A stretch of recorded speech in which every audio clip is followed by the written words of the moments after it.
Importance of water की अगर मैं बात करूं तो वाटर को हम कहते हैं क्या है, ये मीडियम ऑफ लाइफ है। वाटर क्या है, मीडियम ऑफ लाइफ है। वाटर के बगैर लाइफ पॉसिबल नहीं है। लाइफ क्यों पॉसिबल नहीं है? क्योंकि यूनिवर्सल सॉल्वेंट है और मोस्टली रिएक्शन जो सेल के अंदर हो रहे होते हैं ना, in the presence of water हो रहे होते हैं, in the presence of water. अगर वाटर नहीं होगा तो रिएक्शंस भी नहीं होंगे। हमारा जो बॉडी का जो सिस्टम चल रहा है वो केमिकल रिएक्शंस की बेस पे चल रहा है ना। अगर केमिकल रिएक्शन नहीं होंगे तो वाटर नहीं होगा, केमिकल रिएक्शन नहीं होंगे, केमिकल रिएक्शन नहीं होंगे तो लाइफ एग्जिस्ट नहीं करेगी। इसलिए हम इसको क्या कहते हैं, ये मीडियम ऑफ लाइफ है। सेकंड पॉइंट मैंने क्या कहा था, ये क्या है, मोस्ट अबंडेंट कंपाउंड है। मोस्ट अबंडेंट कंपाउंड है लिविंग ऑर्गेनिज्म में। लिविंग ऑर्गेनिज्म में तो मोस्ट अबंडेंट कंपाउंड है ही है, लेकिन ये अर्थ के ऊपर भी क्या है, मोस्ट अबंडेंट कंपाउंड है। कैसे? अब आपको पता, मैंने लास्ट टाइम आपको बताया था अर्थ के ऊपर कितना पानी है, 70%। अगर लिविंग ऑर्गेनिज्म के एवरेज वाटर की बात करें ना, सेल के अंदर कितना होगा, वो भी कितना, 70%। एवरेज की मैं बात कर रहा हूँ, मैं एवरेज की बात कर रहा हूँ, मैं हर सेल की बात नहीं कर रहा। हर सेल में अकॉर्डिंग टू नीड वाटर का जो लेवल होगा ना, जो क्वांटिटी होगी वो क्या करती जाएगी, वेरी करती जाएगी, चेंज होती जाएगी। अब वैसे बात की जाए ना, वैसे लिविंग ऑर्गेनिज्म में जो वाटर है वो स्टार्ट होता है 65% से स्टार्ट होता है सेल के अंदर और 89% तक जाता है। और हाँ, अगर बात की जाए ना, एक लिविंग ऑर्गेनिज्म ऐसा है जिसका नाम क्या है, जेलीफिश। इसके अंदर जो वाटर की जो परसेंटेज है वो कितनी होगी, वो होगी 99%। कभी जेलीफिश को आपने देखा, ट्रांसपेरेंट होती है। हाँ, डिफरेंट कलर की तो जेलीफिश होती है। वो डिफरेंट कलर क्यों होती हैं उसके अंदर, क्योंकि डिफरेंट पिगमेंट्स मौजूद होते हैं। बेसिकली जो कलर होता है वो पिगमेंट्स की वजह से होता है। पिगमेंट्स की वजह से वो डिफरेंट कलर की हो सकती है। हम देख रहे होते हैं बाज़ बात ऑरेंज कलर की भी आ जाएगी, रेड कलर की भी, येलो कलर की भी आ जाएगी, लेकिन मोस्टली ट्रांसपेरेंट्स होती है। क्यों? क्योंकि वाटर कितना है, 99% है। अब हम वैसे सेल्स की, ह्यूमन सेल्स की बात कर लेना। ह्यूमन सेल्स की लास्ट टाइम मैंने आपको बताया था, बोन सेल्स के अंदर जो वाटर की जो परसेंटेज है वो कितनी होगी, 20%। अब 20% होगी ना, फॉर एग्जांपल ये एक बोन है, कुछ इस तरह से, ये एक बोन है। अगर मैं इसके सेल बाहर निकालूं, ये सेल हैं इसके, अगर मैं 20% से यहाँ पे मैं 70% वाटर कर दूं, ये क्या हो जाएगी, इसकी वाल तो फ्लेक्सिबल हो जाएगी। जब वाल इसकी फ्लेक्सिबल हो जाएगी, बोन्स या सेल्स की वाल फ्लेक्सिबल होने की वजह से क्या बोन सपोर्ट दे पाएगी बॉडी को? कभी भी नहीं दे पाएगी। बेसिकली क्या है, बोन क्या है, कनेक्टिव टिश्यू है। कनेक्टिव टिश्यू क्या, कौन सा होता है, जो बॉडी को सपोर्ट दे रहा होता है, कोई कनेक्शन प्रोवाइड कर रहा होता है, ये कनेक्टिव टिश्यू है। अब इसने बॉडी को सपोर्ट देंगे, जब हम परसेंटेज ही बढ़ा देंगे वाटर की, वो सपोर्ट कभी भी नहीं देगी। बोन बेसिकली क्या होती है, रिजिड और हार्ड है ना, रिजिड और हार्ड ही होती है ना। क्यों? उसमें वाटर की क्वांटिटी कम होती है और दूसरी बात क्या है, उसमें डेपोजिशन ऑफ कैल्शियम ज़्यादा होती है, इस वजह से। फिर मैंने बात की ब्रेन के अंदर वाटर की क्वांटिटी कितने परसेंट होती है, 85%। अब ये 85% क्यों होती है ब्रेन के अंदर? नंबर 1 मैंने क्या कहा था, ब्रेन क्या है, सेंसिटिव पार्ट है। नंबर 1 इसको इंजरी से बचाएगा वाटर। किससे बचाएगा? इंजरी से। नंबर 2 क्या करेगा, जो इसके अंदर टॉक्सिक सब्सटेंस होंगे ना, जो सब्सटेंस होंगे टॉक्सिक, उसको क्या करेगा, ये न्यूट्रलाइज करेगा, उनको न्यूट्रलाइज कर देगा। नंबर 3 क्या बात है, जो मोस्टली रिएक्शन होते हैं ना, इसने कोऑर्डिनेशन में हिस्सा लेना ना, हमारे ब्रेन ने बॉडी को कोऑर्डिनेट करवा रहा है ना। अब बॉडी को कोऑर्डिनेट करवा रहा है तो लिहाजा नर्व इम्पल्स तो विद इन मिली सेकेंड आ रही होंगी। मैं देख रहा हूँ तो नर्व इम्पल्स आ रही है तो मैं देख पा रहा हूँ ना, मैं बोल रहा हूँ नर्व इम्पल्स जा रही है तो मैं बोल पा रहा हूँ ना, सुन रहा हूँ तो नर्व इम्पल्स की वजह से सुन पा रहा हूँ ना। कितना एक्टिव पोर्शन है ना हमारी बॉडी का ब्रेन। तो जो रिएक्शंस मोस्टली हो रहे होंगे वो कहाँ पे हो रहे होंगे, ब्रेन में। जो मोस्टली रिएक्शन होंगे। अब रिएक्शन जो होते हैं उनको, जो उनके सेल्स के अंदर जो रिएक्शन होता है उसको किस चीज़ की ज़रूरत होती है? वाटर की ज़रूरत होती है। क्या वाटर की कंसंट्रेशन कम कर दें, क्या उस तरह से रिएक्शन चल पाएंगे जैसे चल पा रहे हैं? नहीं चल पाएंगे। इसलिए जो ब्रेन में जो वाटर की कंसंट्रेशन है वो क्या हो जाएगी? ज़्यादा हो जाएगी। ठीक है, ये क्लियर हुआ यहाँ तक? चलें जी, अब वाटर की प्रॉपर्टी की बात कर लेते हैं। कौन कौन सी प्रॉपर्टीज़ हैं? नंबर 1 कौन सी होगी? Solvent property. नंबर 2 कौन सी होगी? Heat capacity. नंबर 3 कौन सी होगी? Heat of vaporisation. नंबर 4 कौन सी होगी? Ionisation of water. नंबर 5 कौन सी होगी? प्रोटेक्शन। इन 5 प्रॉपर्टीज़ के बारे में हमने ना डिस्कस करना है इस टॉपिक के अंदर। तो सबसे पहले तो हमें सॉल्वेंट प्रॉपर्टी के बारे में डिस्कस करना होगा ना, बारी बारी सबको लेंगे। सबसे पहले हम बात कर लेते हैं किसकी? सॉल्वेंट प्रॉपर्टी के बारे में। सॉल्वेंट प्रॉपर्टी के बारे में बात करने से पहले आपको सॉल्वेंट का पता होना चाहिए। सॉल्वेंट किसे कहते हैं?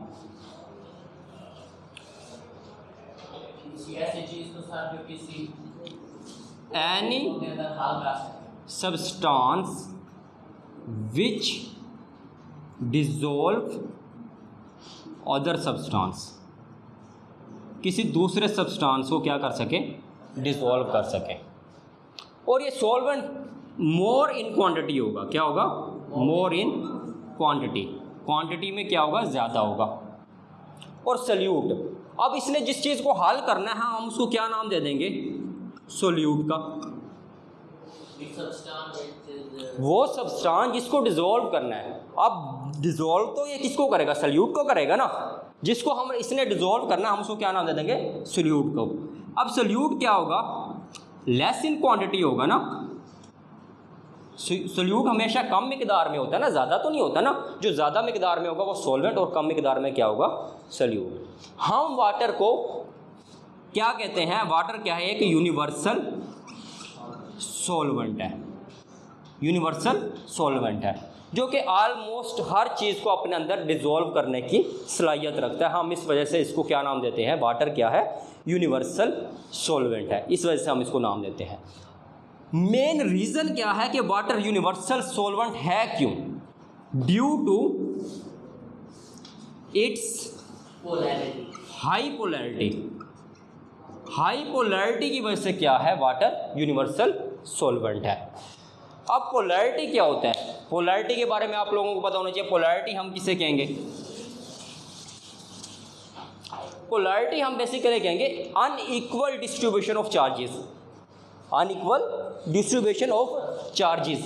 अब वाटर का फार्मूला क्या है? H2O है ना, ये वाटर का फार्मूला है। इधर O आ गया, यहाँ पे हाइड्रोजन और यहाँ पे क्या हो गया? हाइड्रोजन।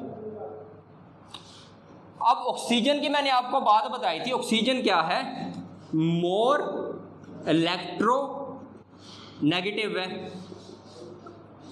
क्या है? मोर इलेक्ट्रो नेगेटिव है। अब इलेक्ट्रो नेगेटिव किसे कहते हैं? The tendency of an atom to attract a shared pair of electron toward itself. क्या करेगा? एटम की वो टेंडेंसी जिसमें वो क्या करेगा? शेयर्ड पेयर्ड इलेक्ट्रॉन को क्या कर लेगा? अपनी तरफ अट्रैक्ट कर लेगा। किसको अट्रैक्ट कर लेगा? शेयर्ड पेयर्ड इलेक्ट्रॉन को अपनी तरफ अट्रैक्ट कर लेगा। उसको हम क्या नाम दे देते हैं? इलेक्ट्रो नेगेटिविटी का नाम दे देते हैं। तो यह वो इलेक्ट्रोनेगेटिव। अब देखें, शेयर्ड पेयर्ड किसे कहते हैं? जिसके साथ उसने बॉन्डिंग की होगी ना, अपना इलेक्ट्रॉन शेयर किया होगा ना, उसको हम शेयर्ड पेयर्ड कह देंगे। अब हाइड्रोजन ने तो एक इलेक्ट्रॉन शेयर किया हुआ है, ऑक्सीजन ने कितने शेयर किए हुए हैं? 2 किए हुए हैं। तो लिहाजा दो हाइड्रोजन को एक एक इलेक्ट्रॉन शेयर किया हुआ है, तो इसका शेयर्ड पेयर्ड इलेक्ट्रॉन और इसका शेयर्ड पेयर्ड इलेक्ट्रॉन। अब क्या होता है, ऑक्सीजन साइज में बड़ा है ना, जो साइज में बड़ा होगा तो ऑक्सीजन के पास पावर ज़्यादा होगी। अब ऑक्सीजन के पास पावर ज़्यादा होगी, ऑक्सीजन कोशिश करेगा कि हाइड्रोजन वाले इलेक्ट्रॉन को बिल्कुल अपनी तरफ खींच लूँ। अब वो कंप्लीटली अपनी तरफ इलेक्ट्रॉन को नहीं खींच पाएगा, बस थोड़ा सा खींच पाएगा। इलेक्ट्रॉन फॉर एग्जांपल यहाँ पे आके यहाँ पे इतना उसने खींच लिया, मतलब ज़्यादा खींच लिया उसने इलेक्ट्रॉन। तो इस वजह से हम क्या कहते हैं, ऑक्सीजन क्या है, मोर इलेक्ट्रोनेगेटिव है। इसने क्या किया, शेयर्ड पेयर्ड ऑफ इलेक्ट्रॉन को अपनी तरफ क्या कर लिया, अट्रैक्ट कर लिया। अब ऑक्सीजन ने इलेक्ट्रॉन ले रही है ना, कोशिश कर लिया कि मैं किसी तरह से इलेक्ट्रॉन ले लूँ हाइड्रोजन से। इस वजह से ऑक्सीजन के ऊपर कौन सा चार्ज आ जाएगा, नेगेटिव चार्ज आ जाएगा ना, और हाइड्रोजन के ऊपर कौन सा चार्ज आ जाएगा, पॉजिटिव चार्ज आ जाएगा इसके ऊपर। तो चार्ज डिफरेंस हो गया दोनों पोल्स के ऊपर ना, इस वजह से हम इसको क्या कहेंगे, वाटर क्या है, एक पोलर मॉलिक्यूल है। एक वाटर क्या है, एक पोलर मॉलिक्यूल है। हमने पहला पढ़ना क्या है बच्चे, यहाँ तक बात समझ आ गई? अब देखो सॉल्वेंट प्रॉपर्टी में हमने पहले तो हमने ये देखना कि अब ठीक है, सॉल्वेंट प्रॉपर्टी में वाटर ने एक एज ए सॉल्वेंट काम करना है, एज ए सॉल्वेंट काम करना, सॉल्यूट्स को अपने अंदर डिसॉल्व करना है। हमने ये देखना कि किस किस टाइप्स के सॉल्यूट्स को वाटर अपने अंदर डिसॉल्व कर सकता है, इसमें ये देखना हमने।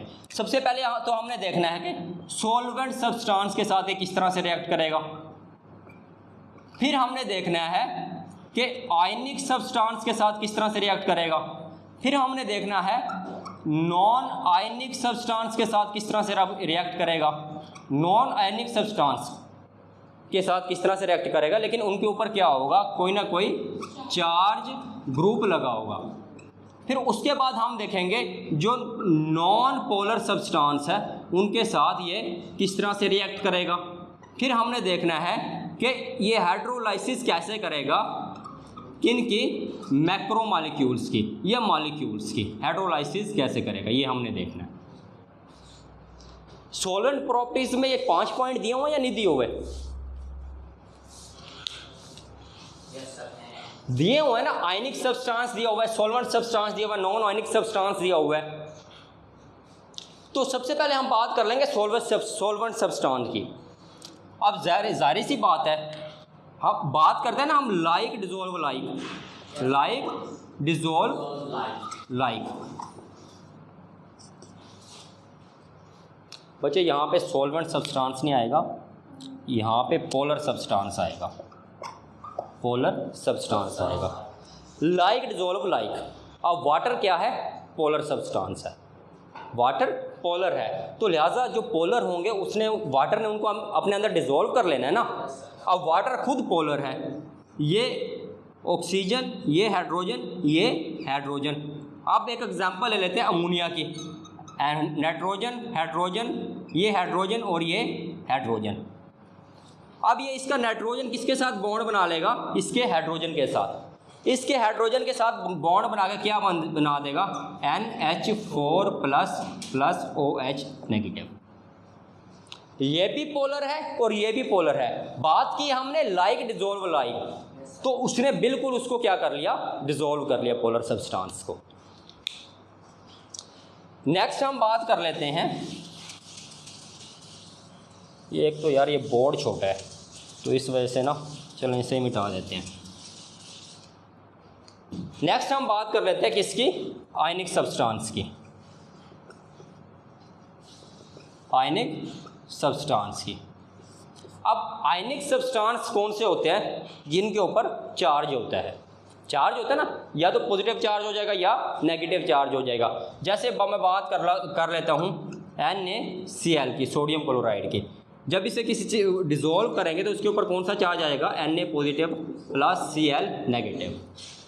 जब हमने इसको वाटर के अंदर ऐड किया, जब वाटर के अंदर क्या किया, डिसॉल्व किया, जैसे हम डिसॉल्व करेंगे Na पॉजिटिव हो जाएगा और Cl क्या हो जाएगा, नेगेटिव हो जाएगा।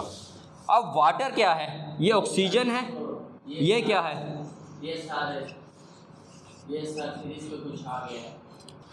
अब ऑक्सीजन के ऊपर जो चार्ज होगा वो कौन सा होगा, नेगेटिव। ऑक्सीजन ने क्या करना है, इसके साथ ऐसे बॉन्ड बना लेना है, पूरे सोडियम को इस तरह से कवर कर लेना है। अब क्लोरीन को कौन कवर करेगा आके,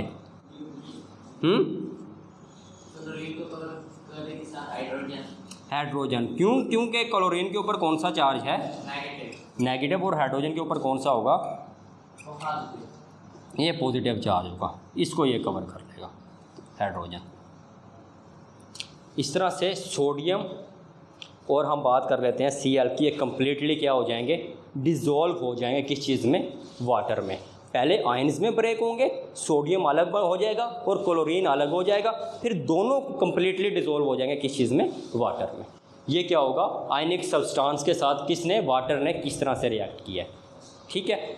नेक्स्ट हम बात कर लेते हैं non ionic substance. Non ionic substance वो होते हैं जिनके ऊपर कोई चार्ज ग्रुप होता है। आयनिक नहीं होते वो, लेकिन कोई उसके ऊपर क्या होता है? चार्ज ग्रुप होता है। मैंने एग्जांपल क्या दी थी आपको?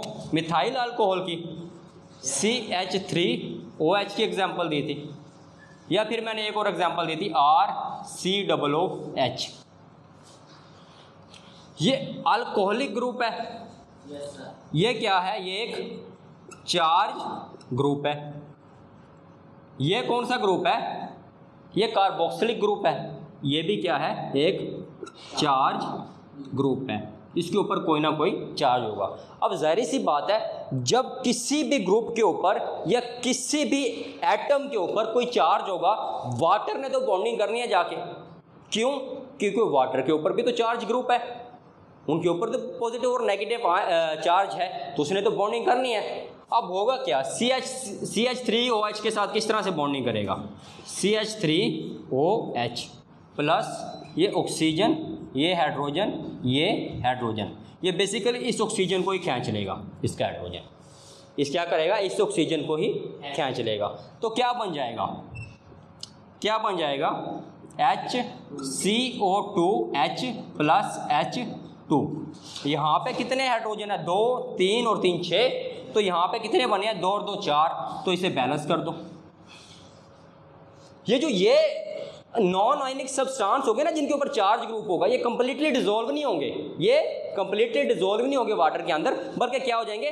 डिस्पर्स हो जाएंगे। क्या हो जाएंगे? डिस्पर्स हो जाएंगे। कभी देखिए हम मट्टी को ढाल देते हैं ना गिलास के अंदर, कि वो कंप्लीटली डिसॉल्व हो जाते हैं? उसके पार्ट नहीं होते ना। क्यों नहीं होती? क्योंकि उसके पार्टिकल कभी कहाँ फिर रहे होते हैं, कभी कहाँ फिर रहे होते हैं। ऐसे है ना, सस्पेंडेड होते हैं उसके पार्टिकल। जैसे मैंने आपको एग्जाम्पल दी थी डिस्प्रिन की या पैरासीटामोल की। कोई भी टैबलेट अगर हम वाटर में डाल देते हैं तो वो क्या होती है? डिसॉल्व नहीं होती। क्या होता है? उसके पार्टिकल ऐसे सस्पेंडेड फैले होते हैं। जैसे कभी नोटिस किया, डिस्प्रिन को डाल दो तो उसके पार्टिकल ऐसे सस्पेंड होते हैं वाटर के अंदर, डिसॉल्व नहीं होते। ये बेसिकली वाटर किन के साथ ऐसा बिहेव कर रहा होता है? नॉन आयनिक सब्सटेंस के साथ इस तरह से बिहेव कर रहा होता है। फिर बच्चे नेक्स्ट आ जाता है नॉन पोलर। इसका तो आपको पता ही होगा। अब नॉन पोलर के साथ वाटर ने कैसे बिहेव करना है? ये क्या होंगे? ये डिसॉल्व भी नहीं होंगे। ये डिसॉल्व भी नहीं होंगे किस चीज़ के अंदर? वाटर के अंदर। जैसे एग्जांपल किस चीज़ की है? लिपिड्स की। क्या लिपिड वाटर के अंदर डिसॉल्व हो जाएंगे? या हाइड्रोकार्बन डिसॉल्व हो जाएंगे? नहीं होंगे ना हाइड्रोकार्बन्स। तो जब लिपिड डिसॉल्व नहीं होंगे तो हमें ऐसे सब्सटेंस भी चाहिए या ऐसे कंपाउंड्स भी चाहिए जो वाटर के अंदर डिसॉल्व ना हो। क्या हमें ज़रूरत पड़ गई उन सब्सटेंस की? क्यों? क्योंकि वो हमारे जो सेल्स हैं उनकी मेम्ब्रेन्स बनाएंगे। अब लिपिड बाई लेयर कहाँ पे पाई जाती है? सेल की मेम्ब्रेन के अंदर। इस तरह से ये वन लेयर ये होगी। बाई लेयर का क्या मतलब होता है? लिपिड बाई लेयर का बच्चे क्या मतलब होता है? 2 लेयर्स। 2 लेयर किस चीज़ की होंगी? लिपिड्स की। देखें, एक लेयर ये होगी और दूसरी लेयर कौन सी होगी? इस वजह से हम क्या नाम दे देते हैं इसे? Lipid by. बाई का मतलब 2 लेयर। ये इसका क्या होगा? इनका हेड क्या होगा? जो होगा किस चीज़ का बना होगा? फॉस्फेट का। किस चीज़ का? फॉस्फेट का। ये होगी ये टेल। ये टेल। अब जो हेड होगा वो क्या होगा? हाइड्रोफिलिक। हाइड्रोफिलिक किसे कहते हैं? जो वाटर को अट्रैक्ट कर लेते हैं, हम उसको क्या नाम देते हैं? हाइड्रोफिलिक। जो वाटर को रिपेल करते हैं, हम उसको क्या नाम देते हैं? हाइड्रोफोबिक।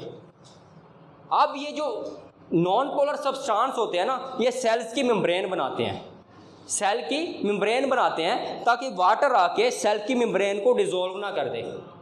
अब देखो, जितनी भी ऑर्गेनेली सेल के अंदर पड़ी हुई है ना, उसमें से क्लोरोप्लास्ट, न्यूक्लियस और तीसरी ऑर्गेनेली कोई कौन सी होती है, माइटोकॉन्ड्रिया।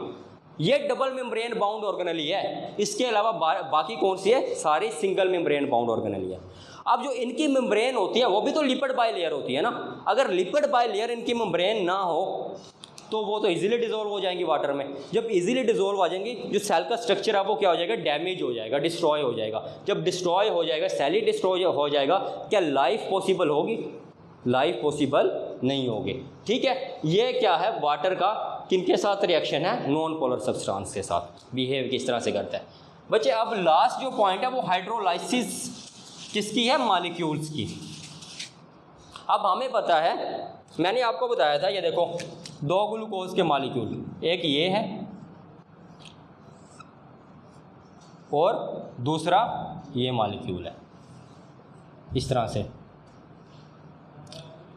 अब इनके दरमियान जो बॉन्ड बना था ना, तो क्या रिमूव हुआ था, -H2O, वाटर रिमूव हुआ था तो बॉन्डिंग बनी थी।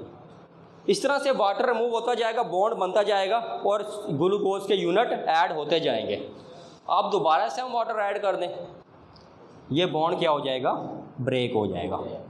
तो क्या किया उसने, हाइड्रोलाइसिस की, किसकी हाइड्रोलाइसिस की, मैक्रोमॉलिक्यूल्स की। किस चीज़ में तोड़ा उसने, माइक्रो मॉलिक्यूल में, छोटे मॉलिक्यूल्स में तोड़ दिया। बड़े मॉलिक्यूल को छोटे मॉलिक्यूल में तोड़ दिया, किस चीज़ ने, वाटर ने। हाइड्रोलाइसिस हुई है ना। तो बच्चे ये आपका क्या था, सॉल्वेंट प्रॉपर्टीज़ वाटर की। सॉल्वेंट प्रॉपर्टीज़ है ना, पोलर सब्सटेंस के साथ उसने किस तरह से रिएक्ट किया, पोलर को डिसॉल्व कर लिया। क्यों, क्योंकि वाटर खुद पोलर है। आयनिक सब्सटेंस को भी क्या किया, डिसॉल्व कर लिया। क्यों डिसॉल्व कर लिया, क्योंकि पहले उनको आयंस में ब्रेक किया, आयंस में ब्रेक करने के बाद फिर उसको कवर किया वाटर ने, खुद से कंप्लीटली डिसॉल्व किया।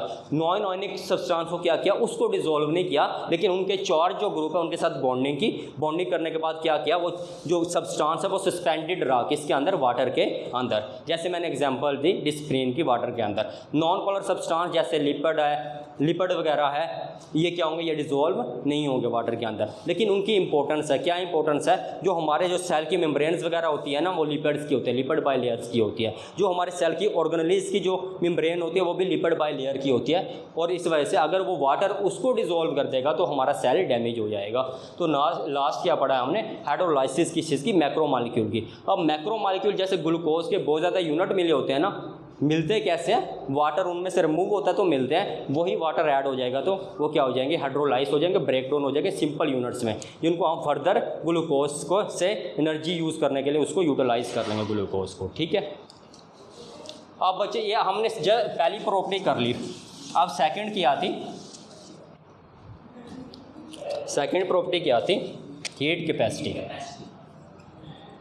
Heat capacity of water, water की हीट कैपेसिटी के बारे में देखेंगे।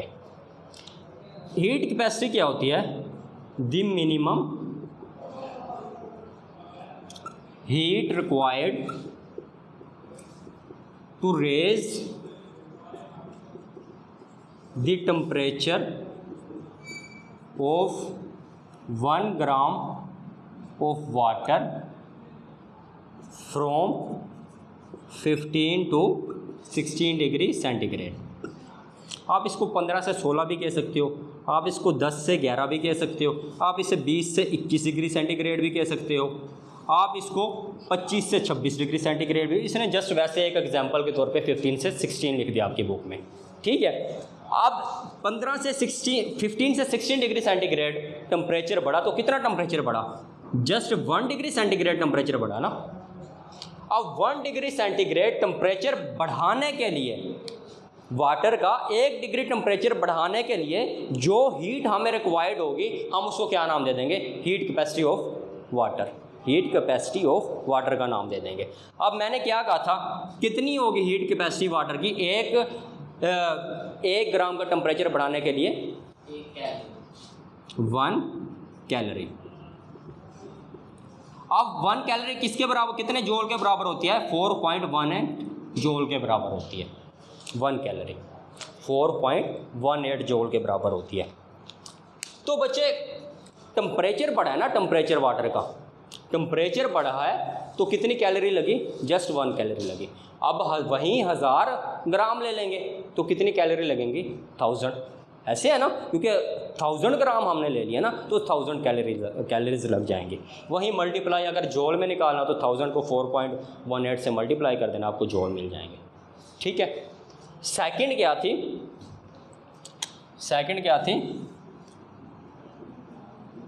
हीट ऑफ वेपोराइजेशन, ये है सेकंड पॉइंट और ये क्या है, थर्ड पॉइंट। अब हीट ऑफ वेपोराइजेशन क्या होगी, the minimum heat required to convert 1 gram of water from liquid to vapour. किसमें कन्वर्ट कर देंगे, 1 ग्राम वाटर को लिक्विड से वेपर में कन्वर्ट कर देंगे, उसको हम क्या नाम दे देंगे, हीट ऑफ वेपोराइजेशन। अब वेपर में कन्वर्ट करने के लिए तो हमें एनर्जी ज़्यादा लगानी पड़ेगी ना, वेपर में कन्वर्ट करने के लिए पहले तो हमें उसके बॉइलिंग पॉइंट पे जाना पड़ेगा ना, जब हम बॉइलिंग पॉइंट पे जाएंगे फिर ही वेपर में कन्वर्ट होगा ना, अदरवाइज तो नहीं कन्वर्ट होगा। तो 1 ग्राम को अगर हम वेपर में कन्वर्ट करें, 1 ग्राम को अगर हम वेपर में कन्वर्ट करें तो कितनी कैलोरीज यूज़ होंगी, 574 कैलोरीज हैं, 574 कैलोरीज यूज़ होंगी। वहीं अगर हम 1000 ग्राम को अगर कन्वर्ट करें किस में, वेपर में कन्वर्ट करें तो कितनी हो जाएंगी, 574 के 5,74,000 किलो कैलोरी हमें यूज़ करनी पड़ेगी, फिर कन्वर्ट होगा। अच्छा बच्चे, ये पीछे वाला हमने एक पॉइंट छोड़ा है, हमने ना अब इसके इनके एडवांटेज भी देखने हैं। हीट कैपेसिटी ऑफ वाटर का हमें क्या फ़ायदा है, या हीट ऑफ वेपोराइजेशन का हमें क्या फ़ायदा है। सबसे पहले तो हम हीट कैपेसिटी की देख लेते हैं। नंबर 1, ये क्या करेगा, ये टेम्परेचर स्टेबलाइजर के तौर पे काम करेगा। टेम्परेचर को क्या करेगा, स्टेबल करेगा ना। टेम्परेचर को कैसे स्टेबल करेगा, टेम्परेचर को, अब इसकी जो हाइड्रोजन बॉन्डिंग होती है ना थोड़ी स्ट्रॉन्ग होती है, हमें ना हीट देनी पड़ती है, थोड़ी ज़्यादा हमें हीट देनी पड़ती है, किसको तोड़ने के लिए, हाइड्रोजन बॉन्डिंग को तोड़ने के लिए। अब ये क्या कर रहा है, टेम्परेचर को क्या कर रहा है, स्टेबल कर रहा है। मैंने आपको एग्जांपल दी थी, अगर हम एक साइड पे रख दें वाटर को और एक साइड पे रख दें पेट्रोल को, ये दोनों को रख दें, अब बॉन्डिंग किनकी ज़्यादा स्ट्रॉन्ग है, वाटर की या पेट्रोल की, वाटर की ज़्यादा स्ट्रॉन्ग है ना। लिहाजा कौन सा लिक्विड ज़्यादा हीट को बेयर कर जाएगा, वाटर कर जाएगा ना, पेट्रोल तो नहीं करेगा ना। तो क्या कर रहा है, ये किसको स्टेबल कर रहा है, बॉडी के टेम्परेचर को स्टेबल कर रहा है। ये दूसरा पॉइंट इसका क्या था, नंबर 1 तो उसने स्टेबल करना है। अगर सडन चेंज हो गया ना टेम्परेचर के अंदर, सडन चेंज हो गया, अब जैसे फॉर एग्जाम्पल मैं बात करूं, अगर फॉर एग्जांपल हमारी बॉडी के अंदर पेट्रोल वगैरह होता है या कोई ऐसा वोलाटाइल कंपाउंड होता है जिसकी बॉन्डिंग अंदर बहुत वीक होती, इजीली वेपोरेट कर जाता, अगर हम सडन टेम्परेचर में, एक्सट्रीम टेम्परेचर में चले जाते हैं, हम तो खुद वोलाटाइल हो जाते हैं, ऐसे है ना, खुद ही वेपर बन के उड़ जाते हैं ना। तो लिहाजा वाटर की अगर बात की जाए तो क्या वाटर तो टाइम लेगा ना वेपर बनते बनते, पहले बॉइलिंग पॉइंट पे आएगा फिर टाइम लेगा। अगर हम पेट्रोल को वैसे टंकी खोल के रख दें वो तो खुद ही वेपोरेट हो जाता है। तो लिहाजा क्या करेगा, अगर सडन चेंज हो गया ना, सडन टेम्परेचर में अगर सडन चेंज हो गया, फिर भी क्या करेगा, उसको प्रोटेक्ट कर लेगा बॉडी को, ये वाटर प्रोटेक्ट कर लेगा ना।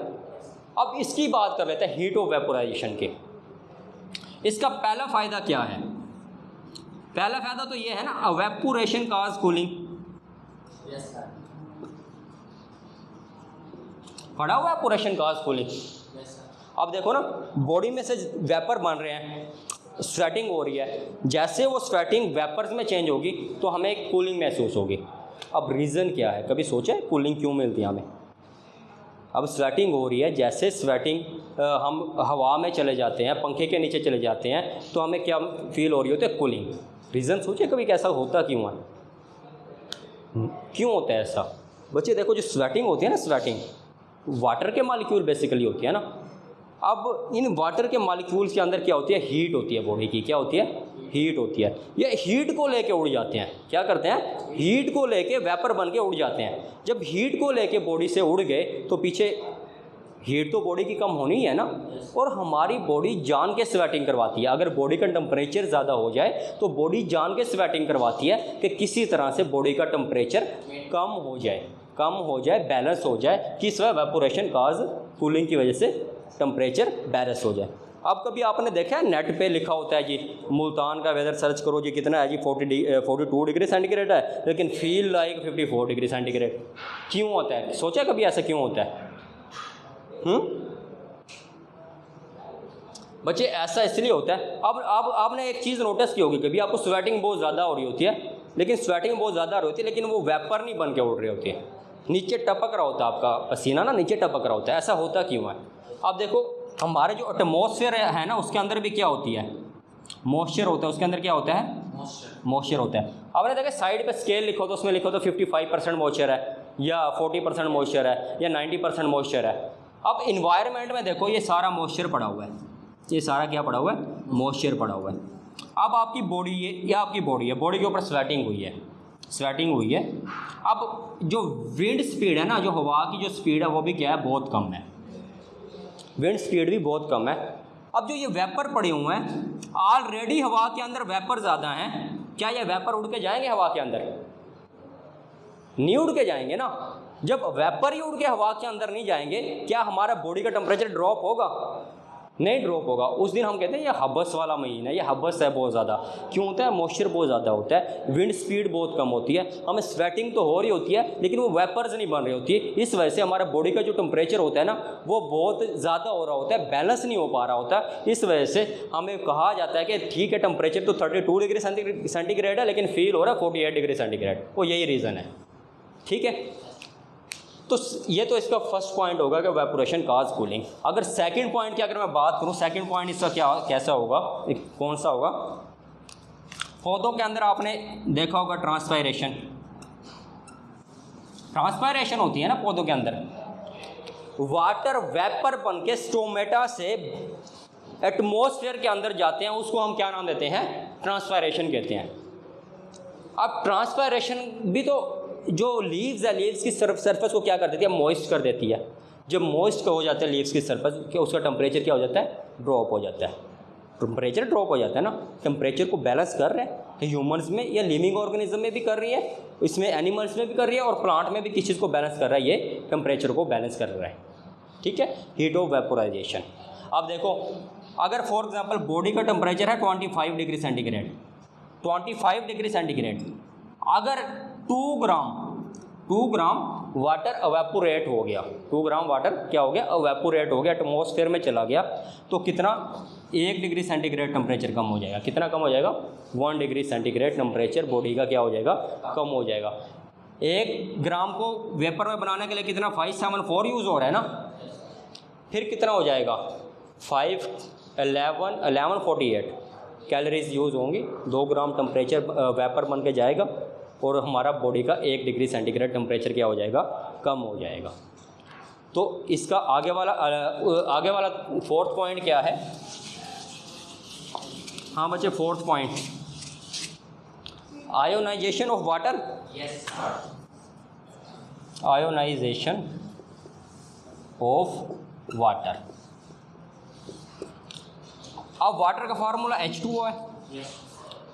जैसे हम टेम्परेचर बढ़ाएंगे तो वाटर क्या करता जाएगा?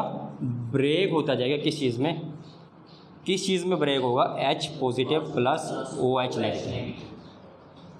टेम्परेचर फॉर एग्जांपल हमने 5 डिग्री किया, H पॉजिटिव OH बढ़ते गए, 6 डिग्री कर दिया, 7 कर दिया, 10 कर दिया डिग्री सेंटीग्रेड कर दिया, 25 कर दिया, 15 डिग्री सेंटीग्रेड कर दिया।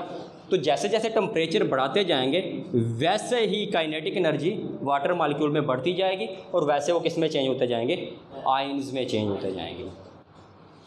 अब 25 डिग्री सेंटीग्रेड, 25 डिग्री सेंटीग्रेड पे जितने हाइड्रोजन आयन होंगे उतने ही कितने होंगे?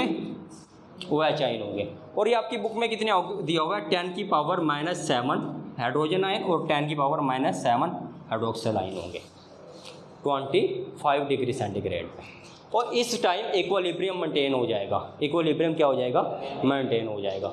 अब जाहिर सी बात है, और ये हमें किस लिए काम आता है? ये जो दोनों चीज़ें हमारी बॉडी की पीएच को बैलेंस करती है। बेसिकली पीएच होती क्या है? नंबर ऑफ हाइड्रोजन आइन। नंबर ऑफ हाइड्रोजन आइन इंडिकेट करती है पीएच को। जितने ज़्यादा हाइड्रोजन आइन ज़्यादा होंगे उतनी ज़्यादा पीएच क्या हो जाएगी? एसिडिक हो जाएगी। जितने ज़्यादा OH आइन ज़्यादा हो जाएंगे उतने ज़्यादा पीएच क्या हो जाएगी? बेसिक हो जाएगी।